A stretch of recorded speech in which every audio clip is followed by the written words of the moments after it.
उसके पास इतना सुंदर सुंदर घर है, इतना सुंदर सुंदर भवन है, सुंदर सुंदर किचन है, बाथरूम है, लेट्रिन है, लेकिन तब पर भी रह करके उस घर में शांति से जीवन नहीं जी पाता। क्यों? कि जीवन में सत्संग का महत्व नहीं दिया, जीवन में संत का महत्व नहीं दिया। उस घर में देखिए पूजा घर तो है, आज घर में मकान बनता है तो 10 कमरा बन जाए, उसमें पूजा घर नहीं बनेगा तो पेट नहीं बन भरता।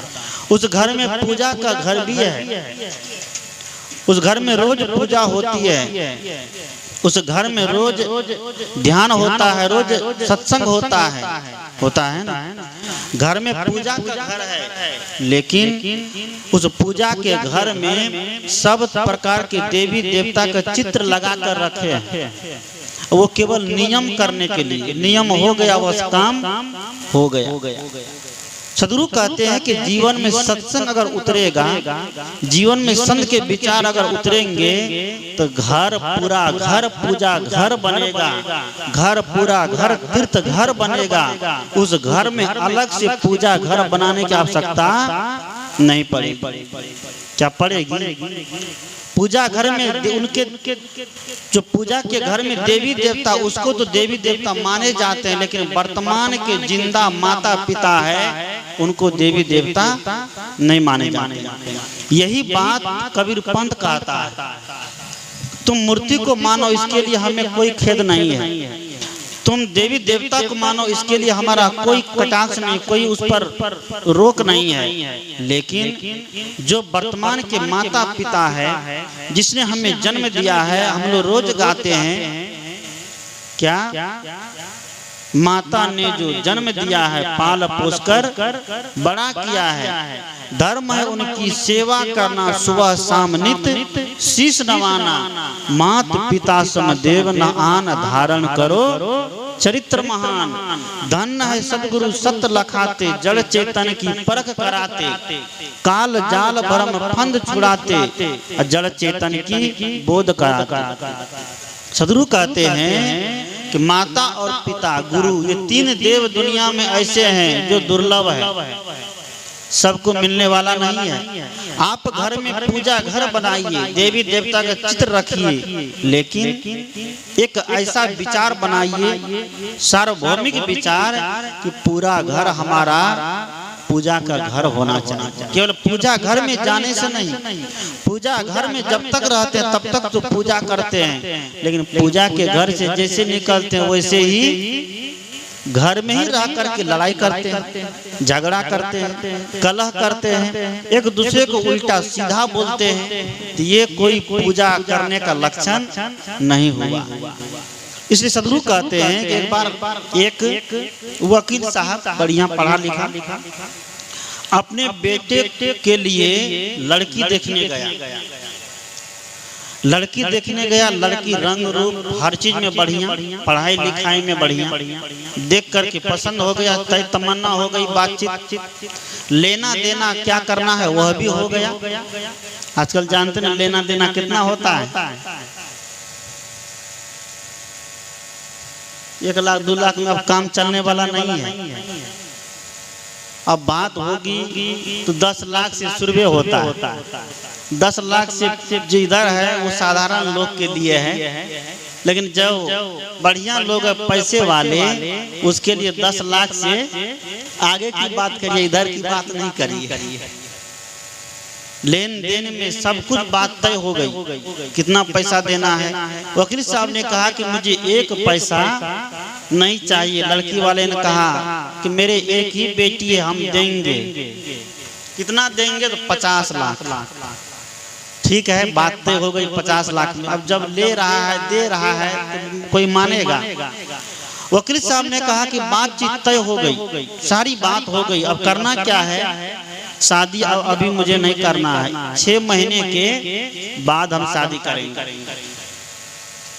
बातचीत तय करके चला गया, समझी समझनियान में जोड़ी भी लग गई, सब कुछ हो गया। और वकील साहब 2 महीना के बाद आते हैं फिर अपने होने वाले समधी के यहाँ। 2 महीना के बाद फिर आते हैं, देखते हैं उनकी जो होने वाली बहू थी वह टीवी देख रही है, और उनकी माँ जो थी, जो बूढ़ी माँ थी, वो झाड़ू लगा रही है, बर्तन मांज रही है, बच्चे सभी इधर उधर पढ़ रहे हैं। वकील साहब आए, चाय नाश्ता किए और चाय नाश्ता करके वहां से चले गए। चले जाने के बाद 2 महीना के बाद फिर आए। 2 महीना के बाद जब फिर आए तो देख रहे हैं वकील साहब हमारी होने वाली जो बहू है हाथ में मेहंदी लगा रही है, और उनकी माँ जो है बूढ़ी माँ खाना बना रही है, झाड़ू लगा रही है, कपड़े साफ कर रही है। वकील साहब कुछ नहीं बोलते हैं, आए और देखे, और देख करके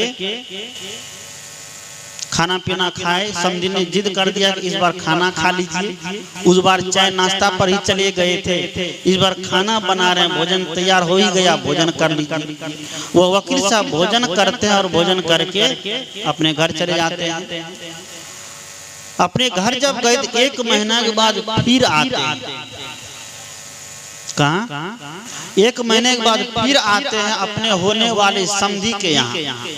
यहाँ जब आते हैं तो देखते हैं हमारी होने वाली जो बहू है वह सोई हुई है, और माँ झाड़ू लगा रही है, घर में, आंगन में, दरवाजे पर सब काम कर रही है, नाश्ता जलपान बना रही है।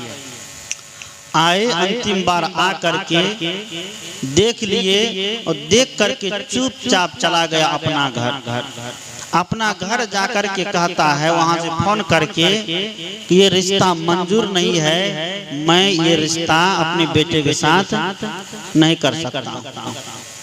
बेटी वाला परेशान हो गया, सारा पैसा दे दिए हैं, सब कुछ हो गया है, फलदान वगैरह सब हो गया है, जिसको छक्का कहते हैं, छक्का तक्का सब हो गया है, इतना खर्च हम कर दिए हैं, लेकिन ये रिश्ता कहते हैं कि मंजूर नहीं है। तो पहले ही कह देना था, अभी कह रहे हैं कि रिश्ता मंजूर नहीं, कारण क्या है?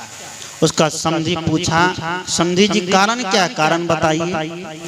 उसने कहा हमें एक बहू चाहिए, कोई गुलदस्ता नहीं चाहिए। क्या चाहिए? हमको एक बहू चाहिए, हमें गुलदस्ता नहीं चाहिए कि उसको ला करके हम अलमारी में रख दें और वहां उसको देखते रहें, क्योंकि इस घर में जो बहू आएगी, जिस बहू के हाथ से मुझे भोजन नहीं मिलेगा, जिस बहू के हाथ से मुझे पानी नहीं मिलेगा, जिस बहू के हाथ से घर में झाड़ू नहीं लगेगा, वैसी बहू को ला करके हम अपने घर में क्या करेंगे? हमको ऐसी बहू की आवश्यकता नहीं है। रही बात आपके पैसे का, 50 लाख रुपया आप दिए हैं, और आपके दरवाजे पर जितना खर्च हुआ होगा सब जोड़ करके 10 लाख रुपया और ऊपर से देते हैं, 60 लाख रुपया आप ले जाइए हमसे, हमको ऐसी बहू नहीं चाहिए। विचार करिए। सदगुरु कहते हैं आज हमारा घर में फैशन से बिल्कुल भरा जा रहा है, और बेटा बेटी फैशन में है, बेटा बेटी फैशन में, और माँ बाप महा टेंशन है ना। जहाँ के बच्चे फैशन में रहेंगे तो माँ बाप का टेंशन होगा ही होगा कि नहीं? अब फैशन के दौर में संस्कार हमारा इतना बदल गया है कि हम अपने संस्कार को छोड़ते जा रहे हैं। इसलिए सदगुरु कहते हैं, संत कहते हैं कि केवल गेहूं से भूख मिट सकती नहीं, केवल गुलाब पर ही नजर टिक सकती नहीं है, दोनों की जरूरत इंसान के लिए, एक चक्के से गाड़ी चल सकती नहीं। एक चक्के से कोई भी गाड़ी नहीं चलेगी। गाड़ी को चलाने के लिए 2 चक्के की आवश्यकता होगी, 4 चक्के की आवश्यकता होगी, 3 चक्के की आवश्यकता होगी। एक चक्के से जो चलता है उसमें मनुष्य को लगना पड़ता है। लेकिन जिस गाड़ी की बात यहाँ पर, यह गृहस्थी की गाड़ी, यह संसार की गाड़ी, संसार ये जीवन रूपी गाड़ी को चलाने के लिए एक तरफ शिक्षा और दूसरी तरफ संस्कार। आज शिक्षा तो हम बच्चे को देते हैं, बढ़िया महंगे कॉन्वेंट में पढ़ाते हैं, महंगे विद्यालय में पढ़ाते हैं, महंगे स्कूल में पढ़ाते हैं, ये शिक्षा है। जरूरी है शिक्षा, क्योंकि शिक्षा के बल पर हम भौतिक विकास कर पाएंगे, और भौतिक विकास जब होगा तो तब हमारे पास कोई चीज की कमी नहीं होगी, न पैसे की, न रहने का, न खाने का, न पीने का। क्योंकि सुख सबको चाहिए, तो शरीर का सुख जब मिल जाता है तो शरीर के सुख के साथ साथ आत्मा का सुख भी जरूरी है। आत्मा का सुख जब तक नहीं मिलेगा तो शरीर का सुख कितना भी मिल जाए तो तब भी मन में शांति मिलने वाली नहीं है। आत्मा का सुख क्या है कि सुंदर संस्कार को धारण करना, बढ़िया कमाते हैं, बढ़िया खाते हैं, शिक्षा के बल पर बढ़िया पहनते हैं, लेकिन संस्कार नहीं है तो क्या खाना चाहिए और क्या नहीं खाना चाहिए, इस पर अंतर हो जाता है।